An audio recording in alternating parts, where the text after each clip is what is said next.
I know you've missed me, and that's why I'm back today. I'm here to remind you to work on your mindset. Right now, I am in quarantine in my room in Tokyo. I've been in quarantine for about a week and a half. I just came back from Europe and I cannot go out. So I'm basically stuck in my room. And luckily, I have some very lovely housemates who sometimes drop some sweets at my door. So thank you to my housemates if you are watching. You've been making a big difference in my quarantine. And so I want to remind you that if you are home, whoever you are, whatever you are experiencing, whether you are hurting or whether you are dying to do things in your life, you have to work on your mindset. When you have a solid mindset, it can make a huge difference in your day-to-day life. You know, I am here in quarantine and I am comfortable being with my thoughts. There are moments that are a little bit more difficult. Maybe I have all the time in the world to think about the past, to think about the hurts. But because I've built a very solid mindset, I know that if I feel this way, it lasts a shorter time and it's easier for me to recover. And also it does not impact anymore the core foundation of why I'm living on this earth and what I am doing. And that makes a huge difference because remember, when you are in your healing journey, you need to keep in mind that perhaps there are some things that you will never be able to heal. Some part of myself, for example, might always stay broken for the rest of my life. But this represents a little part of myself, and that I had to accept that I may never be able to heal it. But I don't try to focus on that. I focus on what works for me, what I can control, and what makes me happy. So remember, the key is mindset and also doing the things that makes you happy. Now, I'm going to tell you that there's been a couple of days during my quarantine where I was trying to, find myself in my room, as in I was trying to know what I felt. And suddenly I had feelings and thoughts coming into my mind. And I took a step back. I observed my thoughts and my feelings and my reactions. And I thought I needed to put in place tools and techniques to make sure I do not go back into the old me. And so that's what I want to tell you today, is that you have to find what works for you.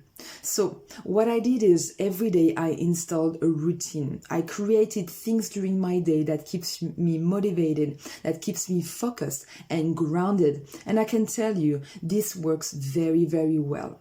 And so you don't have to do that for an extended period of your life. Don't force yourself into any routine.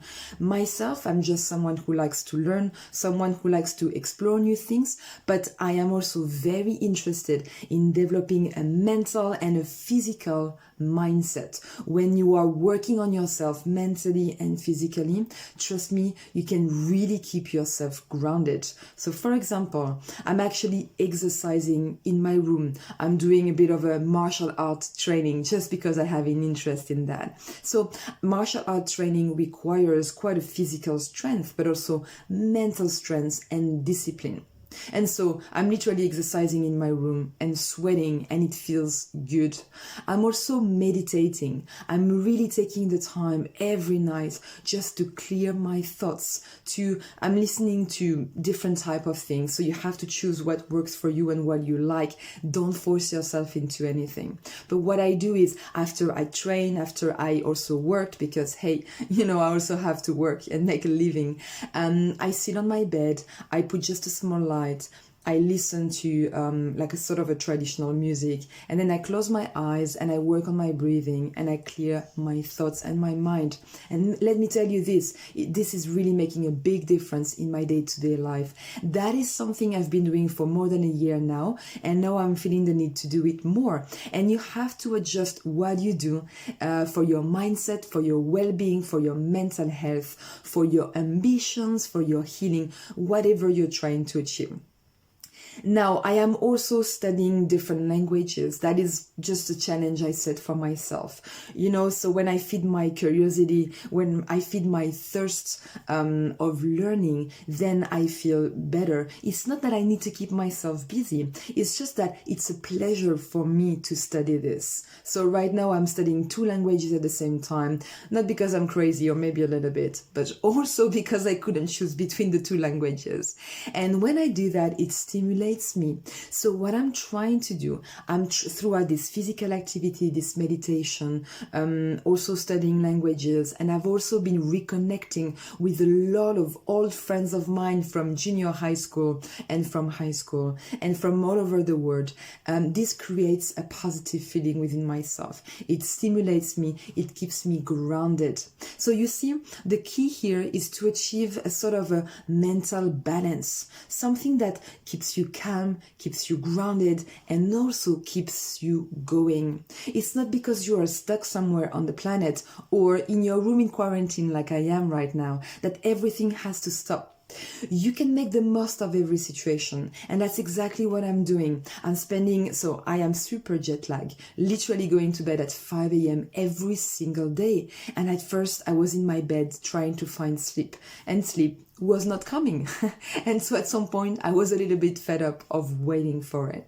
So what did I do? I woke up. I didn't wake up, I stood up, I sat at my desk, and I just started working, focusing on my projects. And so rather than wasting time, I made the most of my time. And then I went to bed and I woke up a little bit late and then started to work and then exercise, etc. So it's not about stopping when there is an obstacles. It's about navigating through things in life. Again, I could be in my quarantine just waiting for this to end and just being depressed because it's super rainy outside, and also because the past is just like literally in my face right now, because I am in a sort of a transition period and I'm about to leave Japan and to make the biggest life decision I've probably ever made, that originally wasn't my choice, but now it is fully my choice. And that's exactly what I want to tell you, is that it's all about mindset. Whatever you're trying to do, you have to prepare yourself to do those things. So it's like mental conditioning. For example, what I'm trying to do now, or what I'm about to do, leaving one side of the world to go into another side of the world, into a little bit of the unknown, leaving my past behind, carrying with me some sort of hurt, not because I choose to carry it, but just because it's there, it's in my baggage. That requires a certain mental strength. And so I am preparing myself for those moments where I'll have to put myself on a plane and just say bye to my friends and to some other people as well, and across again to the other side of the world. So whatever your challenges are, you need to be mentally up to those challenges. So you have some strength within yourself. If you feel you don't, then find those little things that recreate a positive feeling that gives you physical and mental strength. Sometimes, maybe if you are a bit more sensitive or if your situation is really extreme, you might have to work even harder than some other people. But it's not because you are in this situation right now that you are not able to be that strong person. So sometimes when you do different activities, all the skills we pick into those activities can help us really build a solid mindset. So try to remind yourself of that and just keep your head up, as I always say, and keep going.